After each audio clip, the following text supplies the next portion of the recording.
बेगूसराय जिले से एक बड़ी खबर आ रही है, जहां बेखौफ बदमाशों ने लूटपाट के दौरान एक स्वर्ण कारोबारी को गोलियों से छलनी कर दिया।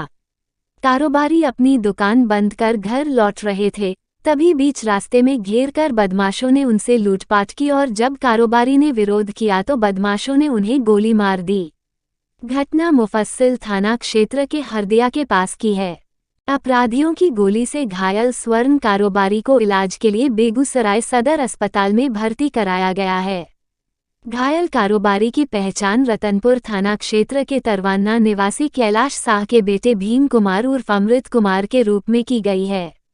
परिजनों ने बताया है कि भीम कुमार राजौरा में सोना चांदी का दुकान चलाते हैं। दुकान बंद कर वो वापस अपने घर लौट रहे थे, तभी रास्ते में ही रोककर के 4 अपराधियों ने लूटपाट की और जब उन्होंने विरोध किया तो गोली मारकर फरार हो गए। आइए जानते हैं पूरा मामला सदर डीएसपी सुबोध कुमार से। भीम कुमार पिताजी का नाम कैलाश शाह है, तरबन्ना थाना नगर के रहने वाले हैं। उनका भी बयान लिया है तो उन्होंने बताया कि मैं रजौरा से अपना दुकान बंद करा रहा था तो हरदिया पेट्रोल पंप के पास पीछे से एक मोटरसाइकिल पर 3 व्यक्ति पीछा करते हुए आए और गोली मार दी, जिससे जख्मी हो गए हैं। और इनका कहना है कि मेरा एक बैग था, वो बैग लेकर के चला गया।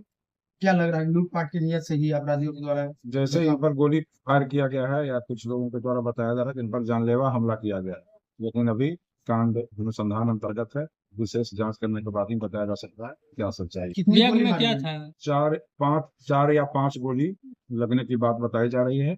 4 गोली दिखाई दे रहा है, 1 गोली के बारे में बताया जा रहा है कि निकल गया। बैग बैग में में क्या था? ये नहीं बताया, उन्होंने ये बात नहीं बोला, उनसे पूछे इतनी ही बात बताई। देखिए, पिछले कुछ दिनों से बेगूसराय में स्वर्ण व्यवसायियों पर लगातार हमले हुए हैं, गोलीबारी हुई है, लूट की घटना हुई है और आज फिर हत्या के उद्देश्य से हो या लूट के उद्देश्य से हो, जो भी हो और अनुसंधान पता चलेगा ये घटना हुई है। और इस घटना का सबसे दुखद पहलू ये है कि ये सरेशाम उस समय हुई है जिसमें गश्ती, पुलिस की गश्ती होती है और उस दौरान ये घटना घटी है। और लगातार उसने पहले तो गोली मारा, फिर वो बाइक छोड़कर पिकअप में लटकने का और जान बचाने का प्रयास किया, फिर भी उसको गोली मारी गई और बाद में पिकअप पर जब वो चढ़ा उसके बाद 2 गोली मारी गई। तो हमें लगता है कि जो तांडव किया गया है ये दुर्भाग्यपूर्ण है।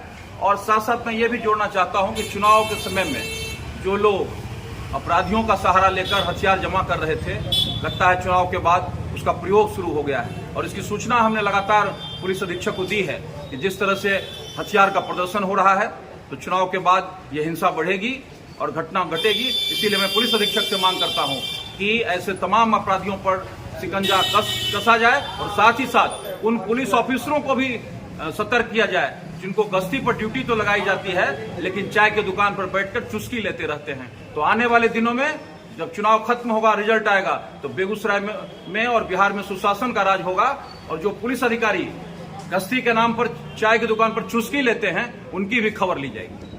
नहीं, चुनाव का समय था, 2-3 महीने तो चुनाव थे। चुनाव के बीच में इलेक्शन कमीशन का पूरा रहता है कंट्रोल, लेकिन चुनाव जैसे ही खत्म होगा तो फिर से सुशासन की सरकार होगी और अपराधी जेल के शिकंजों के पीछे होंगे। आपने देखा कि मधेपुरा में कुख्यात अपराधकर्मी आज इनकाउंटर में मारा गया। इसी तरह से अपराधियों की जगह जेल में होगी या वो ऊपर जाएंगे।